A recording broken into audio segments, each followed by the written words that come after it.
Oh, hey! Sorry, I was just catching up with my latest Batman issue that I picked up at my local comic store down here, down the road. If you haven't noticed, this is Kats Bat blog. I want to welcome you. I'm Kat, the one and only, and this is the first official episode. I told you briefly in our previous videos that I've been putting out sporadically here and there that each week I plan on putting out one, possibly two episodes, or webisodes if you want to be specific. And they're going to depict certain villains and accomplices and allies of Batman and in the DC universe, which can include, but definitely not limited to, the Justice League, Suicide Squad, Legion of Doom, and so on and so forth. Of course, I am going to touch base as more recent events come about, with movies and fan films, new comic series that are coming out, or anything that's going to be involving in the DC universe. Just wanted to kind of once again do a brief overview of what's going to happen and what's to expect from this blog that I'm attempting to get out there. Once again, I'm Kat. I am a huge Batmaniac. Pretty much 99.99% of my wardrobe consists of, you guessed it, Batman. Of course, I do have my couple of professional outfits and then my cosplays. Other than my work uniform, that's pretty much it. Brief little history of myself. I've been fans since watching the Batman show with Adam West and Burt Ward when my mom had it on and I was growing up as a kid, just with basic cable watching that. I've been watching and learning and fell in love with Batman, his story, his background, his adversaries, his allies. I kind of just fell in love with that. Even though he was an orphan, he stood up and is protecting the city that he loves. Since I'm a hometown girl, I've lived in the same place or same city most of my life, other than venturing out here and there to just have little off-site adventures. But enough about me. Let's start with this. I told you in the video that I posted earlier this morning that I was tossed up between two characters. Now, one of them happened to be the son of Batman, Damian Wayne, and the other one was Harley Quinn. Now, if any of you are watching this who know me, know that Harley is my girl. I cosplay her. I have her personality, quote unquote. I've heard so many times. But I just wanted to get it out there that I'm not Harley Quinn. I don't rob banks. I do have a job. I do take care of everything, and I'm not a psychopath's girlfriend. We got a lot to cover. I'm going to try to edit this down to maybe about 8 to 10 minutes on average. But I just wanted to kind of get a brief overview. Harley Quinzel, Joker's girlfriend / psychiatrist. She majored in psychology, and she is a doctor. I mean, this girl is smart. She's no joke. She might act stupid. She might pretend to be, the typical, stereotypical dumb blonde. No offense. But she's actually a tough cookie. When she really puts her mind to it, she can pretty much accomplish anything. And if she were to really put her mind to it, she could probably outdo the Joker in a lot of things. But she's so head over heels, madly in love with him, that she would rather put herself on the back burner than to be out in the front lines and prove herself. She would rather Joker take the shine. Harley Quinzel, aka Harley Quinn. She was introduced into the comics in Mad Love, where they were supposed to have a bunch of the Gotham City Police Department officers kidnapped, and somebody was supposed to jump out of a cake. And Joker thought it wasn't going to be appropriate for him to do it, and even though it ended up happening, he wanted to have a jester like Harlequin. And when he met Harley Quinzel at Arkham Asylum, when she was a newly transferred in doctor, and she wanted to cure him. She didn't anticipate on falling madly in love with him and running away and becoming his loyal sidekick and punching bag. But anyway, you really see Harley grow in Batman the Animated Series. We all have grown to love that quirky, funny, you want to rev up your Harley. So we all kind of know Arlene Sorkin as the voice of Harley Quinn. But she's not the only one that really proclaimed herself as Harley. Because if any of you are fans of the Arkham Origins City and Arkham Asylum games that have recently come about in the past few years, I'm kind of excited for October. Yay. But with that being said, we have Tera Strong. So we have two very, very popular voice actors of our time, at least in my era. Both of them are fantastic voice actors. I mean, Tera Strong has not only done Harley Quinn, of course, in the Arkham Asylum and Arkham City games. We don't know yet if she's going to be part of the Arkham Origins series, because this is supposed to be depicted in an earlier sequence in Batman's life as he was just starting off. But we know that Tera Strong did that, and she's also the voice of Harley in the new Injustice game for PS3, PC, and Xbox 360. So we know her as Harley in that, but she's also Raven in the original Teen Titans series. She's Riku from Final Fantasy X and X-2.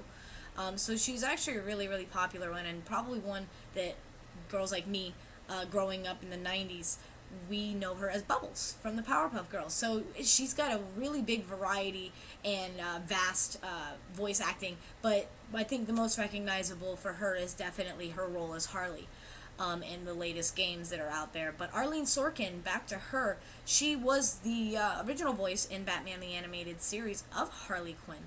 So we kind of have her to base our whole concept of Harley and how she acts and her personality and her voice, and she has that stereotypical New York accent, but she puts a little fun twist on it because she's supposed to be the Joker's girl. She's supposed to be comic relief. She's the Harlequin. And it's just a beautiful play on her name being Harleen Quinzel. Joker finds that to be very intriguing, that it reminds him a lot of his favorite doll when he was a child, being a Harlequin, and he's called her his personal Harlequin.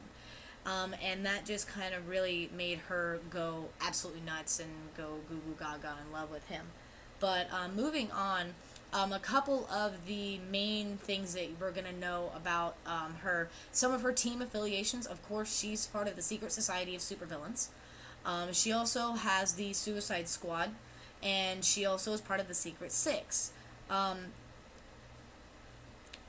Most of us know her just being Joker's henchwoman or sidekick. She's always there, and if she's not there, she's locked up in Arkham with Ivy because she got pissed off and stormed off, or Joker kicked her ass out on the curb.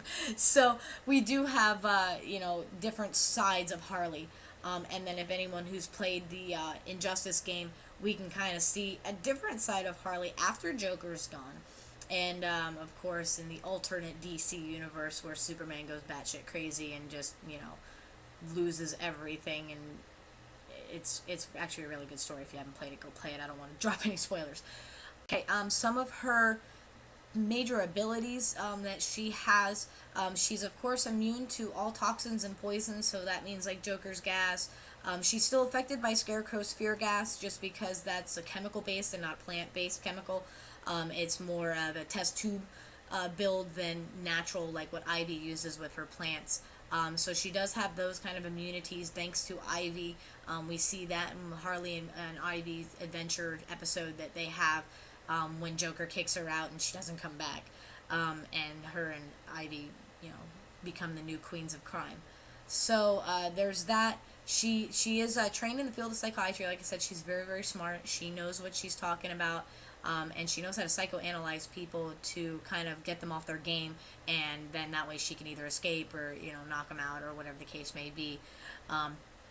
She does have above average martial arts, being a gymnast. When she was a child, she was an active gymnast, so she's very flexible, backflips, front flips, just like kind of how Robin was. So she's a trained gymnast and martial artist, so she does have skills in close quarter combats or CQC.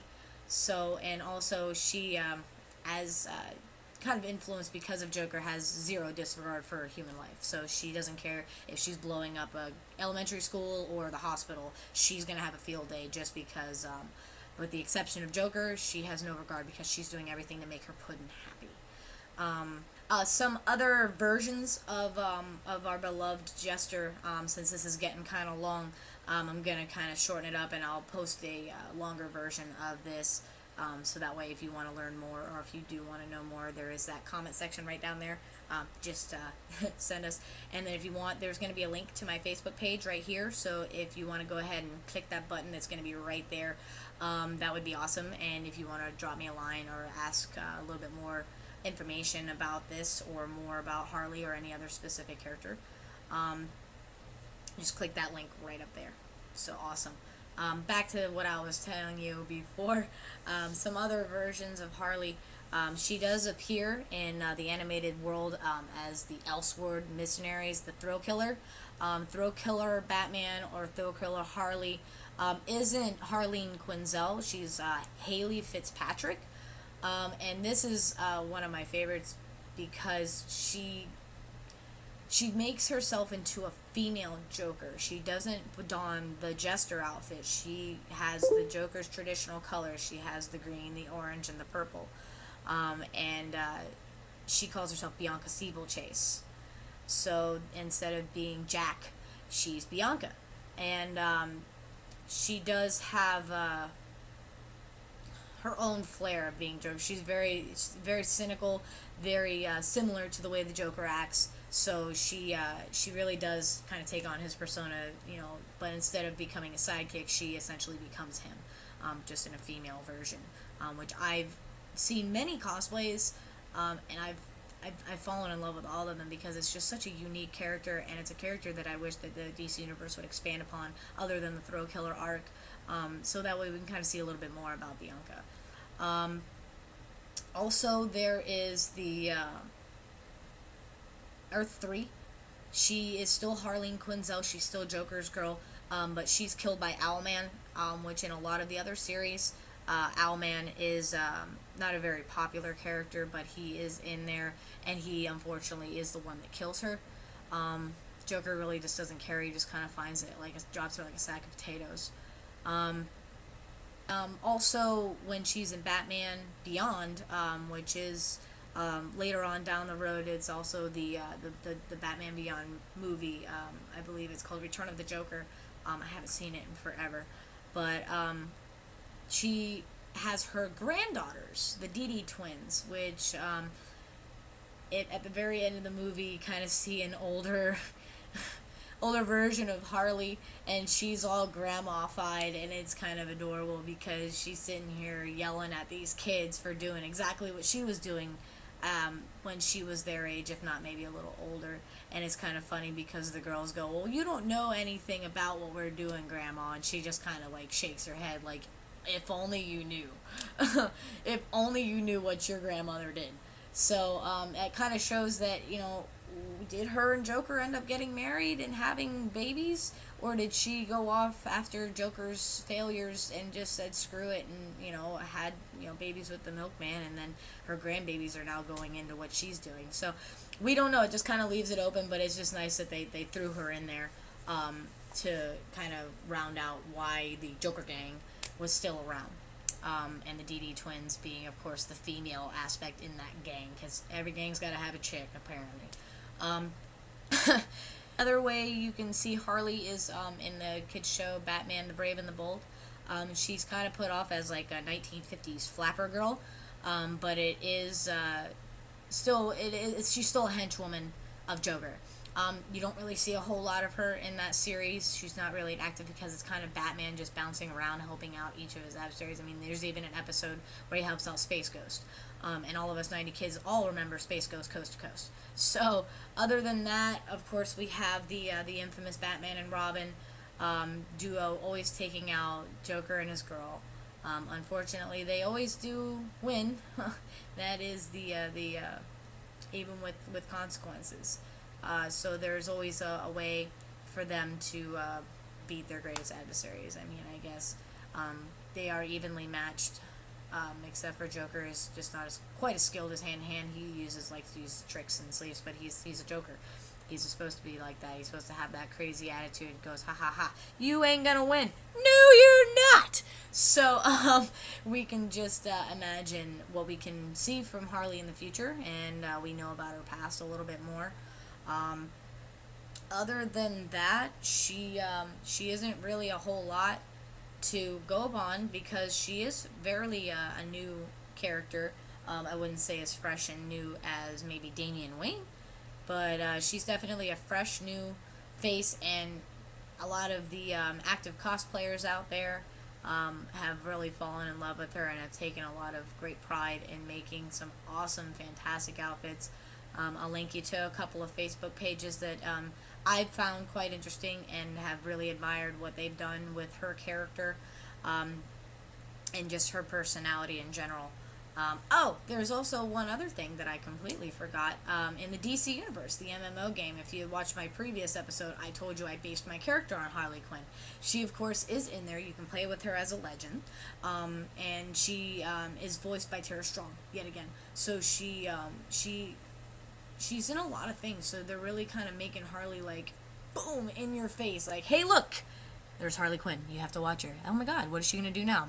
Is she going to betray Joker? Is she going to work with Ivy? Is she going to work with Cats? Are they all going to work together? I don't know. So we'll figure that out. So there is a lot to go about with Harley.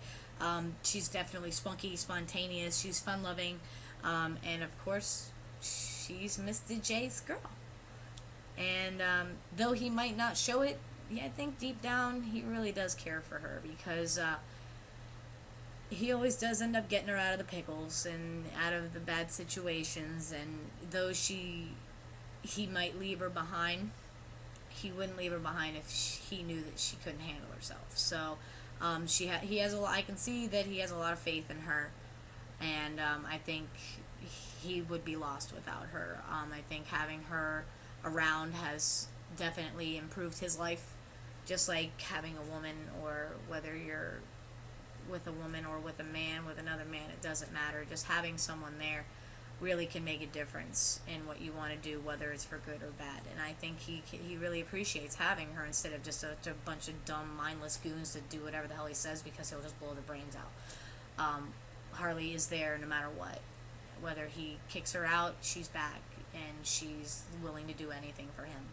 So I definitely can see that she loves him, and in a crazy way he loves her.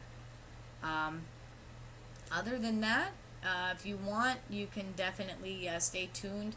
I'm going to be posting. I'm going to try and post every Thursday, so check out my channel every Thursday and stay tuned for updates and just randomness that I'm going to be placing throughout my entire series here.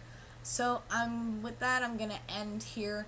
I do want to thank you for being patient once again. Thanks for being fans of the Bat. Stay tuned for the next episode, and we'll catch you later.